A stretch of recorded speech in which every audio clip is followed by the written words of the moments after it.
Nah, kalau memang kita membuat batas kepada yang kita pimpin, repot, susah membuat suatu keputusan. Ternyata keakraban, persatuan dan persaudaraan antara kepala sekolah, guru, kemudian tenaga kependidikan dan juga keakraban terhadap murid-murid ini menjadi suatu hal yang menjadi mempermudah segala sesuatu. Kualitas siswa pasti bergantung pada kualitas guru.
Assalamualaikum Bu Rumi. Waalaikumsalam, apa kabar Bu? Alhamdulillah Bu Rumi. Mohon maaf nih merepotkan sebentar ya Bu.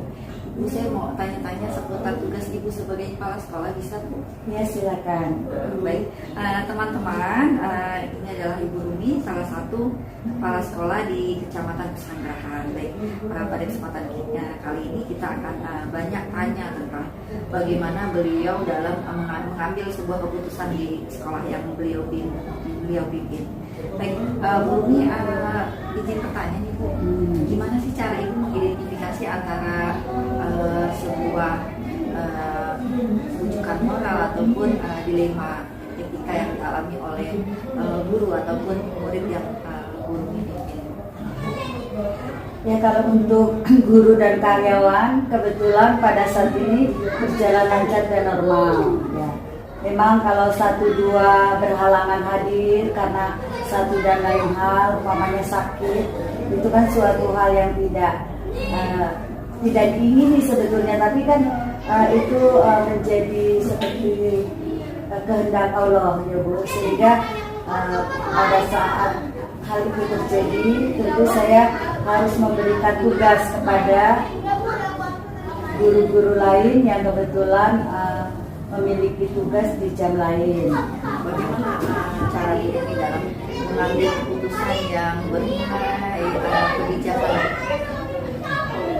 Jadi tadi merupakan sebuah kebijakan mengizinkan, karena apa boleh buat, namanya sakit ya Bu, tidak bisa dihindari, hingga memberi tugas kepada guru-guru lain.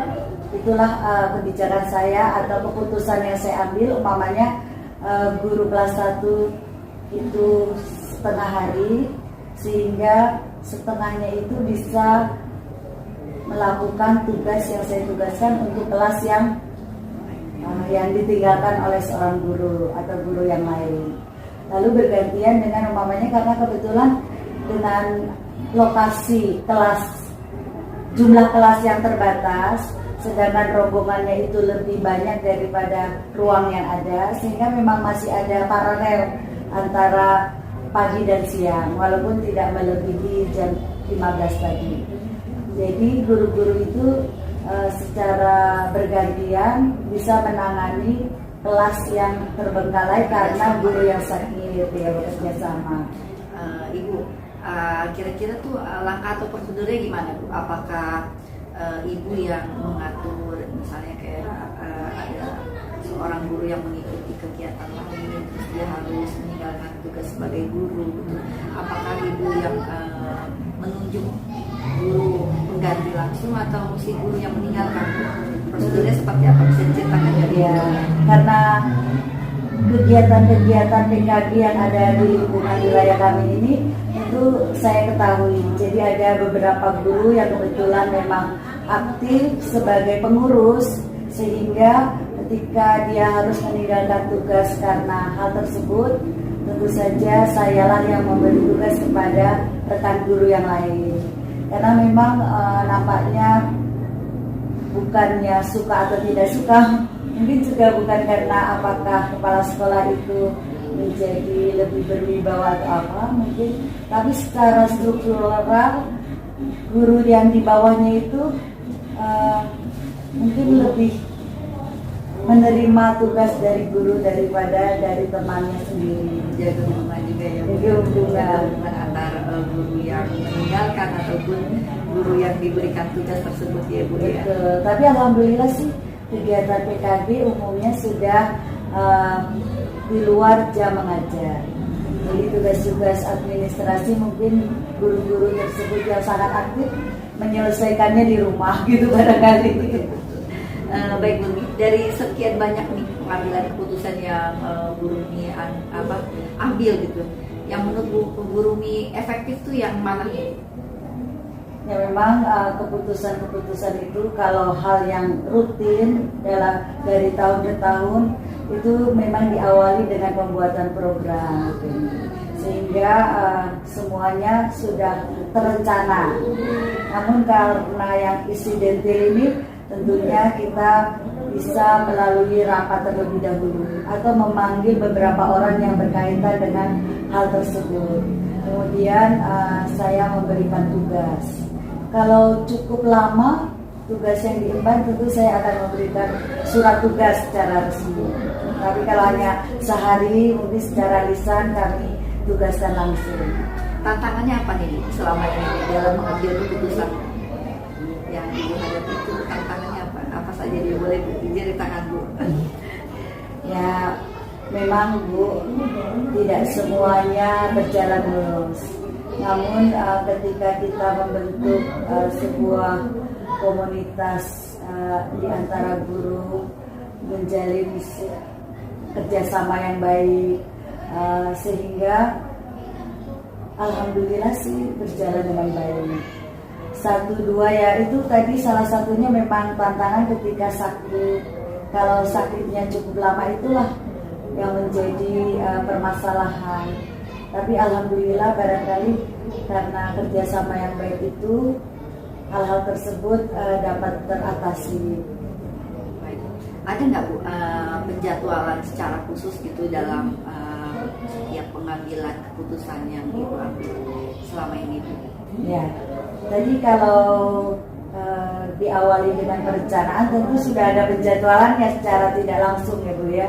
Jadi termasuk menganalisis hari efektif sehingga pada saat jam hari efektif tetapi tidak pada jam efektif belajar. Itu namanya pada peringatan 17 Agustus, Ibu, peringatan kemerdekaan Republik Indonesia, pada satu hari itu kan memang tidak belajar ya, Bu, ya. Tentu sudah dalam penjadwalan gitu. Tapi kalau yang insidensial itu tentu saja penjadwalannya mendadak ya, Bu, ini ya. Umpamanya kelas itu harus ditangani oleh 2 atau 3 guru, maka secara mendadak diberi penjadwalan.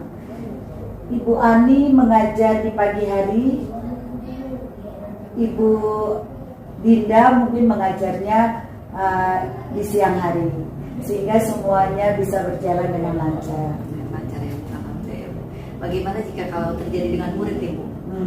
Dilema etika pada murid gitu Bu, pasti kan ada lah ya Bu. Nah, apalagi pesanggrahan itu yang teman-teman itu terkenal dengan prestasinya gitu ya, apalagi pesanggrahan 02 nih, tentu banyak nih siswa-siswanya yang selain aktif di sekolah, aktif juga di luar ya Bu Rumi. Gimana nih Bu cara Ibu mengantisipasi gitu dilema etika pada murid? Jadi anak-anak yang berprestasi itu memang diberi ruang dan kesempatan. Bahkan itu ada penjadwalan pembinaan anak-anak yang berprestasi. Memang saya mewakili kepada wakil kepala sekolah Ibu di bidang kesiswaan, sehingga terjadwal sekali itu. Umpamanya di bidang OSN matematika atau IPA, sudah terlihat bibit-bibit itu ketika murid kelas 3 itu kenaikan kelas. Nah, dari jejak di kelas 3 ini siapa yang memiliki bakat tersebut, baik itu prestasi di bidang akademik maupun non akademik, itu sudah terlihat, sehingga anak-anak tersebut dimasukkan dalam ekskul sesuai dengan bidangnya masing-masing atau bakat minatnya. Nah, jadi dari situlah anak-anak berkembang. Namun ketika dia lomba dan lalu menang, ini dia seringkali meninggalkan tugasnya di sekolah. Ya, itu memang sebuah dilema bagi anak itu sendiri sebetulnya, juga bagi gurunya. Oleh karena itu memang saya memanggil gurunya. Kemudian saya memberikan arahan bahwa mungkin anak tersebut diberi tugas rumah gitu. Jadi tetap menjalankan tugasnya ya. Jadi ya saya panggil juga, nak, tetaplah bersemangat, namun jangan tinggalkan tugas-tugas pokoknya ya. Jadi anak-anak ya. Bu, ini terakhir nih Bu, kira-kira faktor apa saja sih Bu yang mempermudah Ibu dalam mengambil keputusan? Ternyata keakraban, persatuan dan persaudaraan antara kepala sekolah, guru, kemudian tenaga kependidikan, dan juga keakraban terhadap murid-murid ini menjadi suatu hal yang menjadi mempermudah segala sesuatu. Jadi rasa kekeluargaan, saling memiliki sekolah, kemudian juga bertanggung jawab akan tugas-tugasnya itu menjadi segala sesuatu menjadi lebih lancar. Jadi tugas yang dilakukan guru-guru itu ternyata bukan karena sekedar mendapat tugas dari kepala sekolahnya, dia menjalankan karena itu menjadi sebuah kewajibannya dan tanggung jawab menjalankan tugasnya. Jadi umumnya Bu, ya semua berjalan lancar karena rasa tanggung jawab dari guru-guru itu sudah tertanam. Jadi intinya ya yang saya garis bawahi ya Bu ya, dalam setiap pengambilan keputusan itu komunikasi ya Bu ya, perencanaannya harus mantap seperti Bu ya, dan hubungan antar sesama rekan juga harus dibangun dengan baik ya Bu ya, secara harmonis ya. Ada semuanya berjalan dengan lancar. Bu Rumi, tambah satu pertanyaan, satu lagi boleh Bu? Ya silakan. Masukannya nih Bu, untuk kami nih, untuk kami calon-calon guru penggerak ya, karena karena kami masih calon belum guru penggerak. Harapannya sih insya Allah ya Desember kami lulus, kami bisa semakin optimal dalam melaksanakan tugas kami. Boleh Bu mungkin pesan, saran atau kritik yang membangun ya tentunya Bu, silakan Bu. Iya, jadi kita tetap seperti tidak lupa kacang, tidak lupa dengan kulitnya gitu ya Bu ya. Jadi rendah hati harus tetap dimiliki, karena ternyata ketika guru-guru itu tidak menganggap kita semata sebagai atasan, sehingga dia bisa lebih terbuka. Jadi guru-guru melakukan tugas tersebut bukan karena takut, tapi karena dia ada rasa sungkan juga, walaupun tadi dikatakan bahwa itu punya rasa tanggung jawab, itu menjadi acuan juga bagi guru-guru. Kemudian jangan lupa sekedar terima kasih gitu ya Bu, ketika guru-guru sudah melakukan tugasnya dengan baik, berilah pujian dan ucapkan terima kasih bahwa apa yang dilakukan itu ternyata sangat berharga bagi kepala sekolahnya, bagi sekolahnya sendiri, sehingga guru-guru merasa sangat berarti gitu. Itu sangat penting, karena kalau guru-guru itu melakukan tugas kemudian kita tidak mengucapkan terima kasih, bahkan tidak pernah memujinya, walaupun dia sudah dewasa, ternyata pengakuan dari kita itu masih diperlukan gitu. Nah itu seringkali membuat guru kecewa, dan itu mengurangi semangat untuk dia terus melakukan tugasnya. Betul sekali, Bu. Jadi membangun semangat dan membangun keceriaan dan juga kekeluargaan itu adalah hal yang penting. Banyak sekali ilmu yang kita dapat hari ini ya, Bapak Ibu dan rekan-rekan ya, luar biasa sekali ya. Mudah-mudahan Ibu Rumi senantiasa diberikan kesehatan, Bu. Amin ya Rabbal Alamin. Berkah ya ilmu hari ini. Bu Rumi terima kasih banyak atas ilmu-ilmunya. Ya. Mudah-mudahan kami dan semua rekan-rekan yang menonton ya bisa mengambil dari poin-poin yang saya rasa semuanya bermanfaat sekali ya untuk kita ya, baik sebagai pemimpin pembelajaran ataupun pemimpin lainnya dimanapun kita berada. Baik Bu Rumi, terima kasih atas waktunya, kesempatan Sama-sama, Bu ilmunya. Semoga Bu Kenny sukses dan dilancarkan segala sesuatu. Amin, amin, amin. Oke Bu Rumi, saya pamit ya Bu. Silakan, Bu. Wassalamualaikum warahmatullahi wabarakatuh. Waalaikumsalam warahmatullahi wabarakatuh.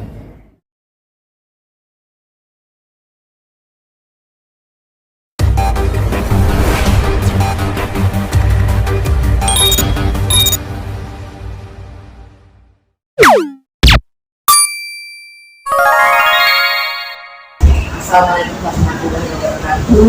Waalaikumsalam. Selamat sore nih Kak Iwan.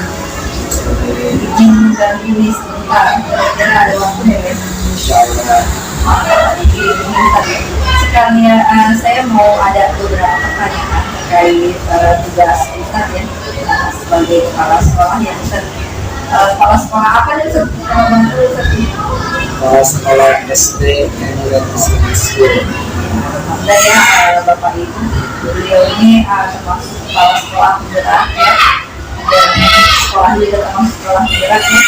Ini kita sama-sama menyimak ya bagaimana sih cara beliau menyelesaikan permasalahan yang ada di sekolah, bagaimana beliau menyelesaikan dilema etika yang ada di sekolahannya, baik dilema etika yang dihadapi oleh guru ataupun dengan siswanya. Baik, Ustaz, kira-kira boleh nggak di-sharing nih sedikit? Kira-kira waktu langsung Ustaz membedakan antara dilema etika dengan pendidikan moral itu apa sih yang Ustaz lakukan? Di dalam seharian tugas kita di sekolah dalam arti ini dan pasti ada menarik kepentingan. Tarik kepentingan itu bisa jadi bersinggungan dengan beberapa kepentingan lain yang mungkin jauh atau sama besarnya. Yang pertama adalah penting sekali seorang kepala sekolah itu menjadi seorang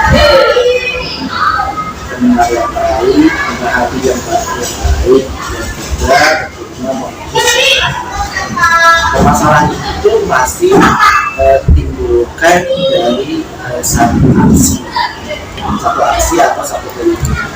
Misalnya guru kita ini kuliah, kita betul pada jadwal kuliah dan maka apa yang harus kita lakukan sebenarnya adalah mempertemukan kepentingan sekolah si guru itu. Kuliah adalah bagian penting dari atlet pribadi seorang dapatkah disesuaikan antara kepentingan sekolah dan mulai dari penjadwalan kita aktualisasinya siapa yang akan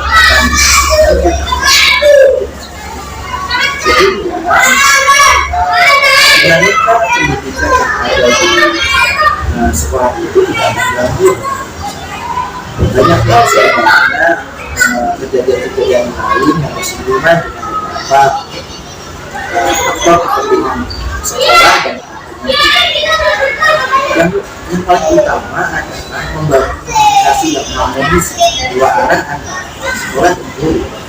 Pertama, menunjukkan data-data awal, data politik lalu diolah menjadi data-data yang memang bisa dijadikan data aktual bisa ditelaah dan dianalisis. Setelah data dianalisis adalah mana kepentingan yang memang dan mana jalan tengah yang bisa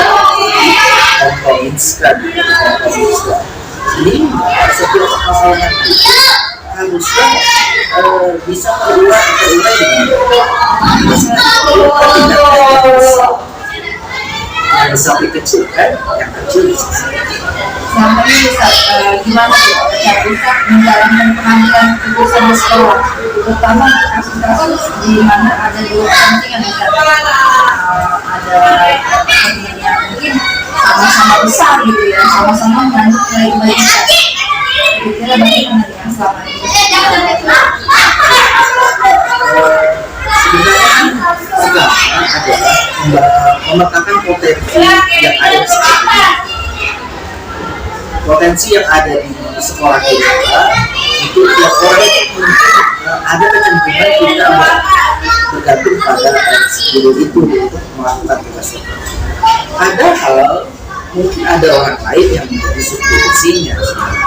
Kalau seandainya kita petakan seluruh kompetensi yang ada di sekolah ini dan kita melakukan kapitalisasi energi yang ada, apabila terjadi hal-hal yang memang membutuhkan orang itu untuk kepentingan yang jauh lebih besar, ada energi lain, ada substitusi lain yang menggantikan peran dia di sekolah, sehingga ini kan yang akan terjadi dari dia melakukan tugas keluar dan dia membawa ke sekolah itu tetap menjadi akan menjadi kelebihan sekolah itu dari si guru itu yang mendapat pengetahuan dari dia. Apakah si guru tersebut yang belajar mengganti atau Ustaz yang Oh ya, sebagai seorang kepala sekolah, tugas manajerial dan supervisi itu mengetahui potensi dasar setiap guru itu penting dan mengetahui setiap kemampuan dan kepribadian seorang guru itu untuk menggerakkan energi yang ada di sekolah, energi kebaikan yang ada di sekolah itu menjadi inti poin bahwa keberhasilan sebuah program sekolah itu tidak didasarkan pada personal, tapi pada kerja tim yang bagus, komunitas yang bagus, kerja bersama yang bagus yang mempunyai goals yang bersama, keinginan bersama dan tujuan yang memang dipadukan dari visi dan misi sekolah. Kalau menurut kita hal efektif apa yang bisa dilakukan efektif dalam pengambilan keputusan, terutama di kasus-kasus delima etika ini? Keputusan yang terbaik itu adalah membangun komunikasi dari Bapak Kapolri. Jadi ada beberapa hal-hal permasalahan yang sebenarnya selesai di tingkat komunitasnya fase A, komunitasnya fase B, komunitas fase B. Ada hal-hal kecil yang mungkin selesai di sana. Nah, karena komunitas itu harus membangun komunikasi yang apik dari guru pembelajar, itulah yang kita bangun. Nah, jika itu tidak selesai, maka itu akan dibangun ke rapat akademik ya. Rapat akademik akan membicarakan solusi dan kaitannya seperti apa, sehingga nanti kepala sekolah akan melihat anasir dan dari beberapa unsur-unsur yang mungkin bisa jadi pertimbangan dalam menentukan keputusan. Jadi keputusan itu sebenarnya tidak menjadi hal yang prerogatif kepala sekolah, tetapi lebih kepada pembangunan komunikasi yang mutualisme kepada setiap guru. Jadi apapun keputusannya itu dibangun bersama dari seluruh stakeholder yang berkaitan dengan keputusan sekolah. Jadi walaupun memang mungkin kepala sekolah sebagai decision maker, tapi tetap pembangunan rangka keputusan harus dibangun. Ya, tantangan ini Ustaz. Tadi kan udah ngobrol banyak ya bagaimana membangun sebuah komunikasi ya di sekolah yang Ustaz pimpin gitu. Sekarang tantangannya apa? Tantangan secara internal tentunya kepala sekolah harus membangun personal branding, citra diri yang harus dibangun baik itu kepada guru atau kepada lainnya. Jadi personal branding itu adalah karakteristik seorang pemimpin yang memang memiliki kompetensi sebagai pemimpin dari pembelajaran. Itu penting. Artinya dia harus jadi leader dari komunitas pembelajaran.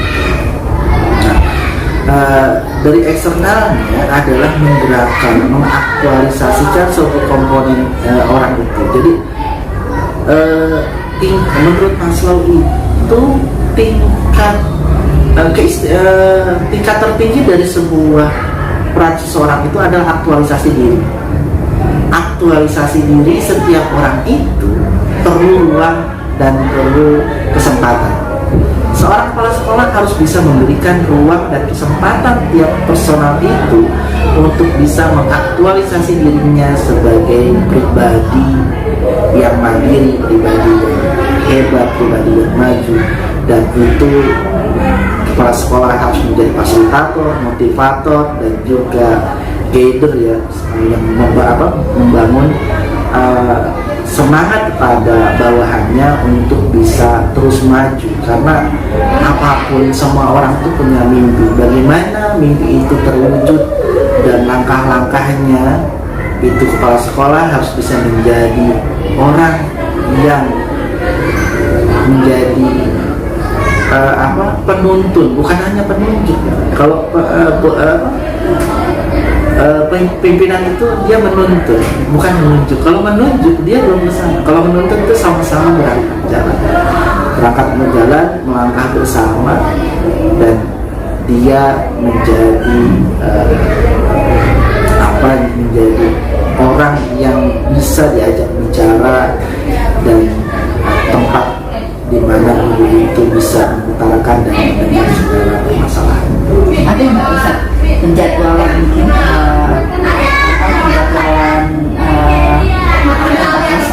penyelesaian permasalahan dilema kita itu di sekolah ini? Oh ada, jadi kita memang permasalahan yang ada itu biasanya kita selesaikan. Misalnya kita ada meeting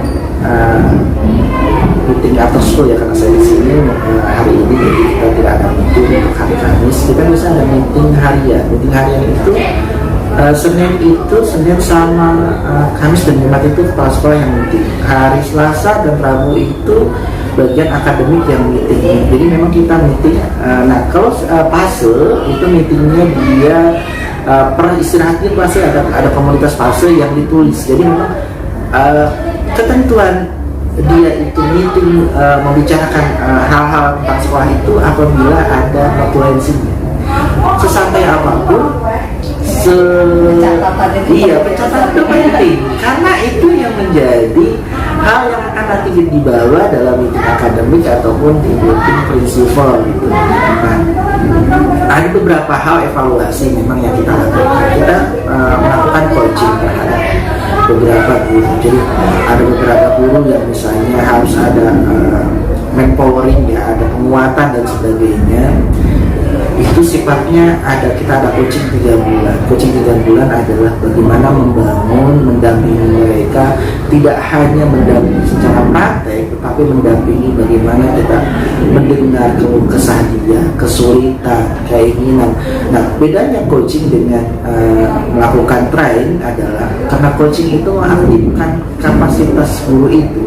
Coaching itu adalah stimulan dalam mendorong momentum kemampuan personal, bukan mengajarkan. Jadi melakukan stimulasi, jadi mendengar, terus dan menganalisis serta memberikan semacam pointer-pointer agar dia bisa menemukan jalan permasalahannya sendiri. Sehingga 3 bulan nanti ada evaluasi. Jadi misalnya beberapa kemampuan guru yang di bawah rata-rata dalam mengajarnya itu kita lakukan coaching.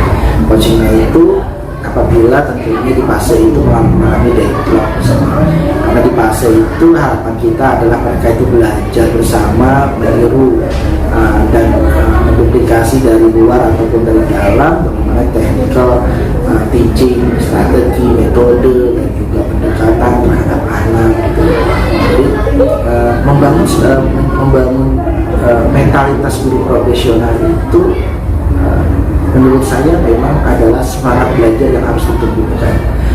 Semangat belajar sepanjang hayat yang kita berikan kepada anak itu harus ada dulu dalam diri kita, sehingga pembelajaran bermakna itu juga dapat tergali dengan utuh di anak-anak.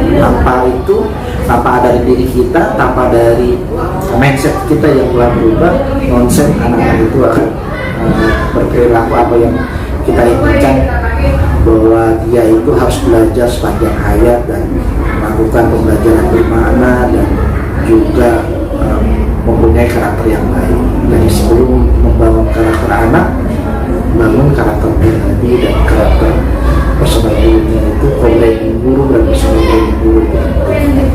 Biasa sekali Ustaz ya. Jadi yang utama komunikasi ya Ustaz ya. Setelah itu munculkan branding ya. Jadi bagaimana kita menjadi contoh dulu untuk anak-anak baru memunculkan hal-hal yang baik, nilai-nilai kebaikan pada seperti Ustaz ya.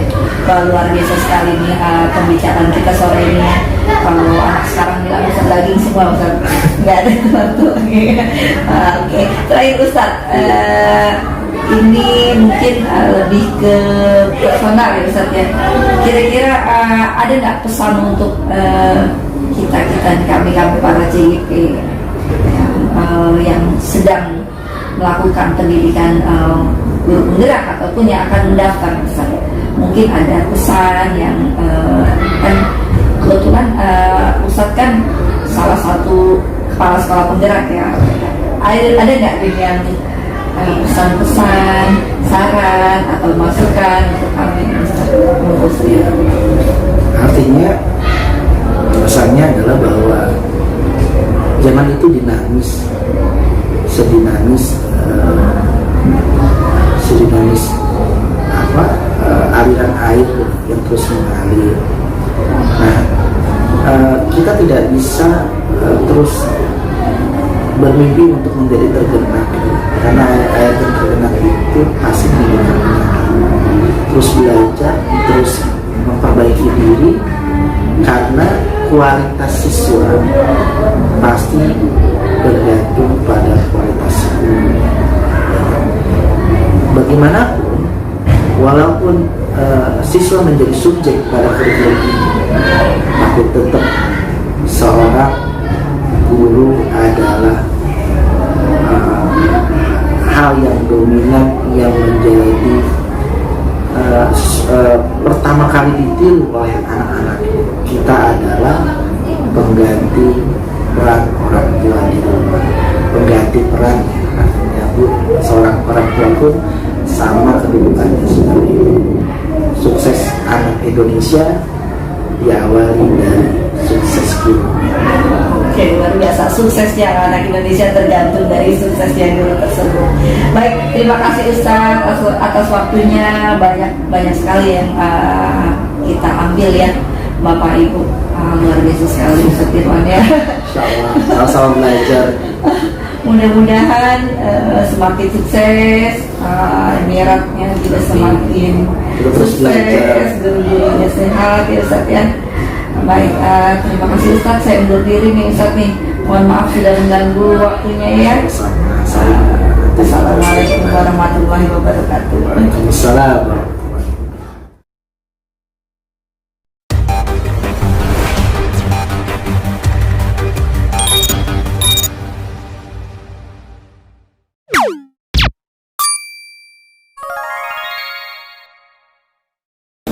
Selamat siang, Bapak. Boleh Selamat siang. mengganggu waktunya sebentar, Pak? Boleh. Baik, saya Kenny Niati, saya CKP Kecamatan Pesanggerahan, Pak, Angkatan 5. Sedikit mengganggu, Pak. Saya ingin menanyakan beberapa hal terkait tugas Bapak sebagai kepala sekolah. Baik, Bapak, sebelumnya saya ingin tanyakan, Bapak sekarang tugas di mana ya, Pak? Saya tugas di SD Negeri Bintaro 12. Ya, baik. Ya. Selama ini tentu banyak permasalahan yang sudah Bapak atasi selaku kepala sekolah ya Pak ya. Iya, betul. Baik permasalahan guru ataupun permasalahan murid. Kalau boleh tahu, boleh dong Pak di-share sedikit bagaimana sih cara Bapak mengidentifikasi kasus-kasus yang merupakan dilema etika ataupun bujukan moral gitu Pak. Kalau dilema etika moral atau bujukan itu, ya kita pertama-tama itu ya melihat kasusnya dulu. Apa kasusnya? Ya bisa aja kasusnya itu misalnya kan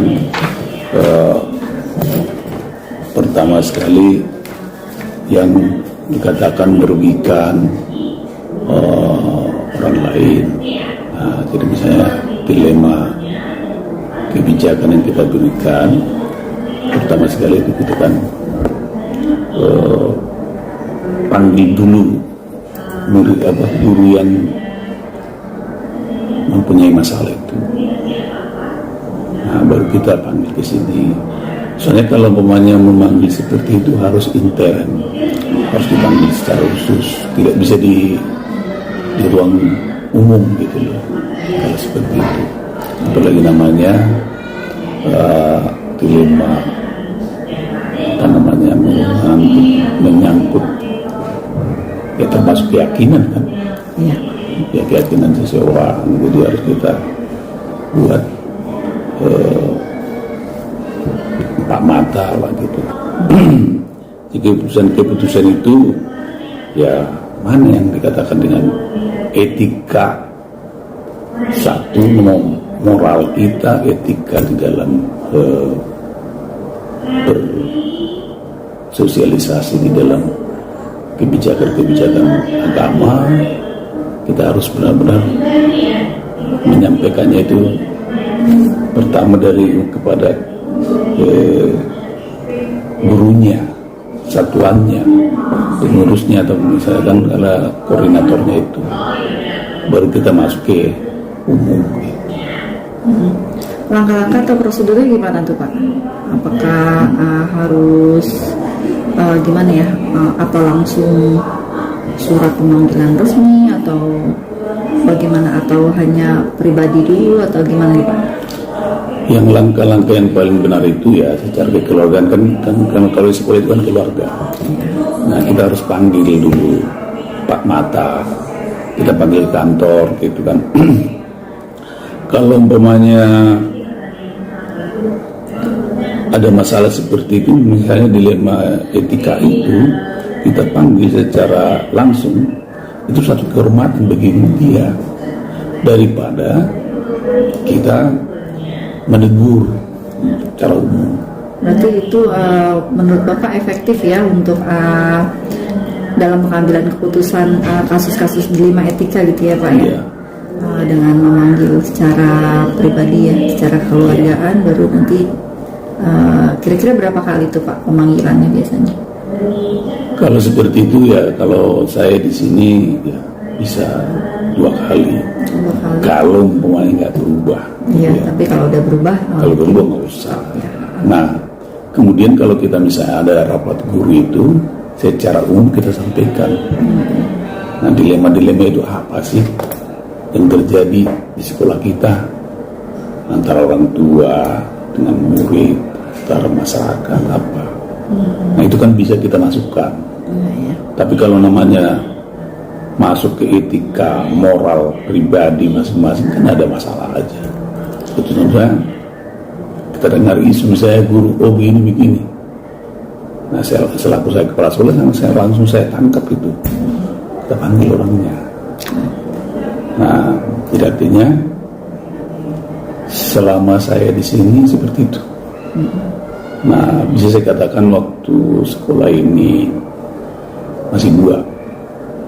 Tapi kami itu di sini sudah 22 guru sudah menjadi satu padu gitu loh.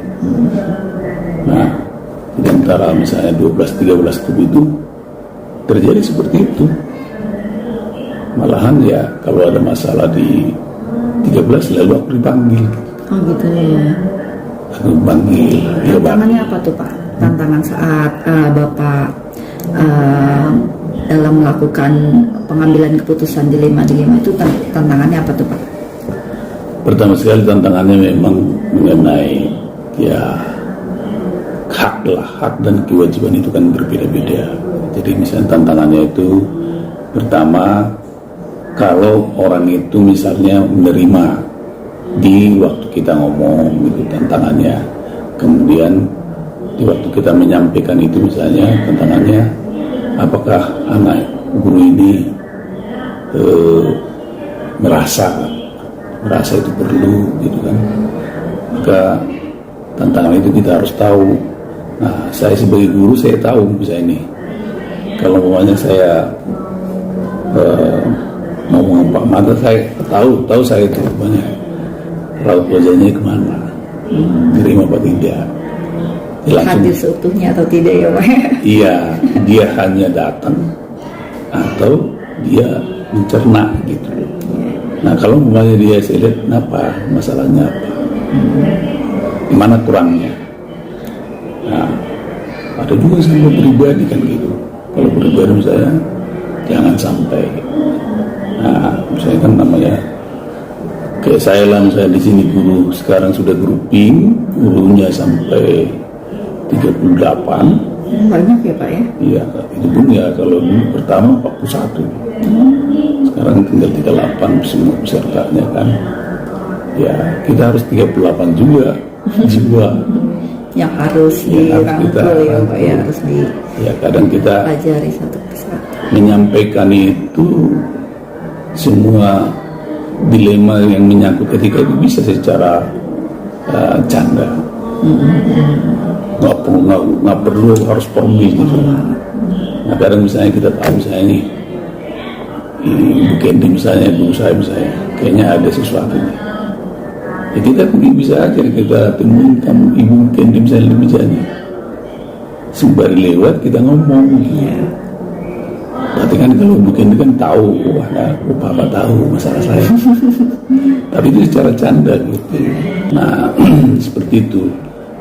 Saya terus terang itu memang kesaksian di sekolah ini memang cara-cara tidak begitu serius, tidak begitu formal, kecuali udah menyangkut pribadi. Saya harus masuk ke hati ibu misalnya, baru Pak Mata panggil. Nah kalau umpamanya hanya di luarnya saja, bisa bercanda umum, maka saya katakan kami sini peserta keluarga besar SD Negeri Bintaro kompak sini. Ya, terlihat Pak. Ya, jadi saya buat seperti itu kadang ya, pertama ya kita ketegasan menyampaikan itu pun ya, norma-normanya itu norma agama, norma sosial, norma masyarakat, menyampaikan itu harus kita tegasan. Memiliki jadwal tertentu atau gimana nih Pak saat menjalankan itu?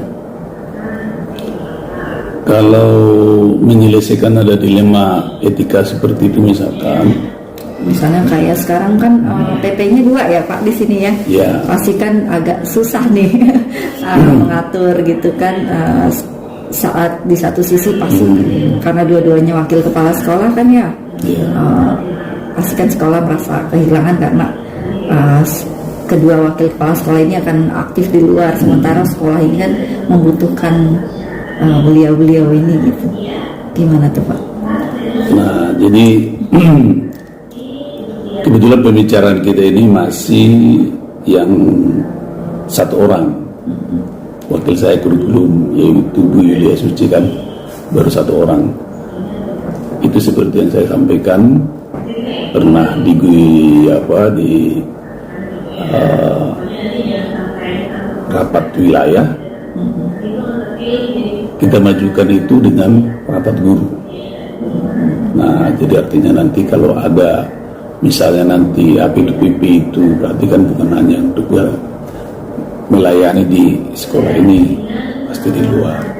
Maka oleh karena itu, nah beliau itu saya turunkan dari kelas 6 sampai menjadi kelas 1 karena waktunya itu kan bisa jam 10. Nah sementara ini dia masih bisa. Contohlah hari ini misalnya dia jam 9 harus keluar ya harus Pak. keluar. Tetap saya tegaskan begitu selesai balik ke sekolah. Berarti bisa ditindikan dengan guru bidang studi. Nah, bisa digantikan misalnya nih ya situasinya tadinya pertama misalnya guru bidang studi olahraga atau agama, ya bisa didahulukan dia dulu baru guru bidang studi. Ada nggak faktor-faktor lain Pak yang mendukung saat pengambilan keputusan itu Pak? Kalau tadi kan saya mencernanya kan ada faktor karena memang Bapak ini punya nilai plus ya, pemanggilannya tidak secara resmi langsung tapi kekeluargaan, lalu ada kegiatan siraman rohani yang setiap Jumat itu ditelaah dulu apa yang ingin disampaikan agar tidak memihak salah satu keyakinan gitu. Selain itu kira-kira apa nih Pak faktor lain yang mendukung saat pengambilan keputusan sehingga keputusan yang Bapak ambil ini boleh dibilang memuaskan semua pihak gitu Pak? Iya. Jadi kan namanya etika ini kan, dilema ini kan berseberangan dengan sosial, berseberangan dengan namanya keyakinan ya pada umumnya di situ. Jadi kalau hari Jumat itu saya sampaikan kepada guru-guru, kalau ada pengumuman dari saya awal sebelum dimulai. Sebelum dimulai misalnya kultum itu. Itu terkait permasalahan itu ya Pak, kultum hari Jumat ya. Jadi kalau umpamanya saya masuk di situ dan setelah selesai saya masuk, tapi pada umumnya sebelum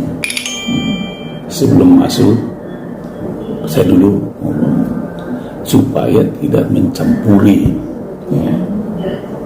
apa yang disampaikan. Misalnya kegiatan itu kan kalau anak-anak kan sudah kultumnya sudah cuci tangan, udah wudu supaya jangan terganggu kan. Nah kemudian kalau ada yang mau saya sampaikan misalnya mengenai dilema ini saya sampaikan di situ kepada beliau. Nah jadi guru-guru juga tahu, anak-anak juga tahu. Nah kadang kalau memangnya teguran saya dari saya sebagai pimpinan misalnya kan udah dikelar terapel kan, guru-guru kan bisa dikatakan bukan diperhatikan, tapi kadang guru itu kalau nanti terlalu repot disuruh dibilangin saya terlalu inilah seperti gitu, tapi harus disampaikan. Nah, kalau saya ya langsung global. Saya kalau hari Jumat anak-anak kalau sudah digelar terpal sini di halaman, tidak ada berdiri, cari tempat, bawa buku apa namanya itu yang dibaca itu, bawa buku Quran kecil itu ya, baca. Bapak nggak suka melihat kalian keluyuran, Bapak nggak suka. Pokoknya ini ibadah, namanya ibadah itu mendekatkan diri kepada Tuhan, harus benar-benar. Jadi jangan istilahnya sepintas lalu gitu, seperti biasa aja, jangan. Nah gitu kalau di agama Islam. Kalau di agama Kristen ada ruangan spesial di sini karena muridnya cuma 12 Kristen. Nah guru agama Kristen ada,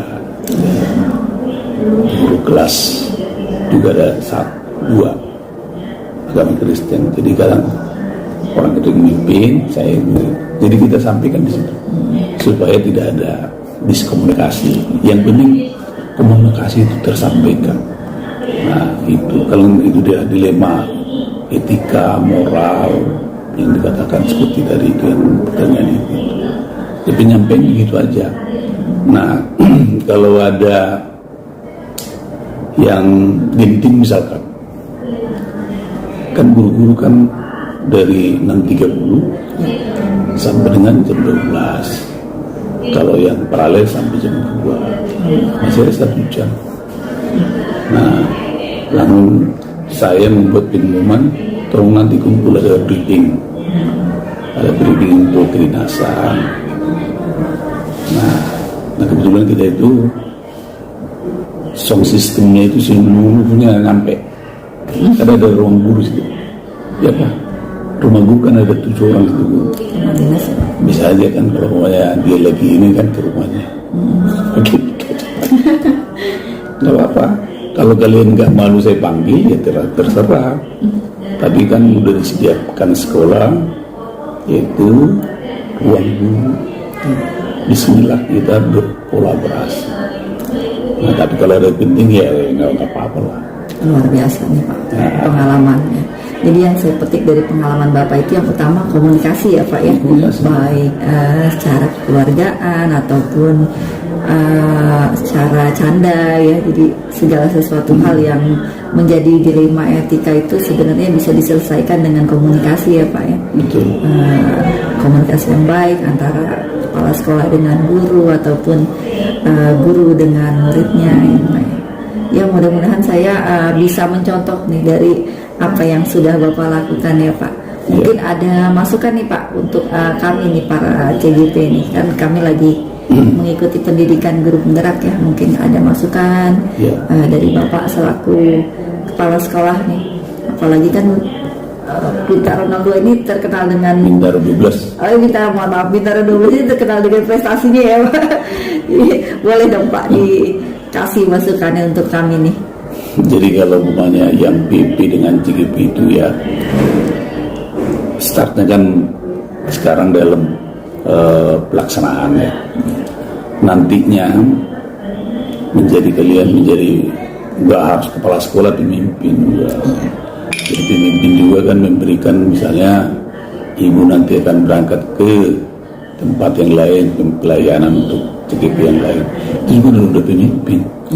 Yang penting seorang pemimpin itu jangan merasa sudah, kalau bahasa Jawanya itu superior. Jangan. Jadi pemimpin itu harus turun. Satu contoh ini saya contohin, saya nggak mau dilayani.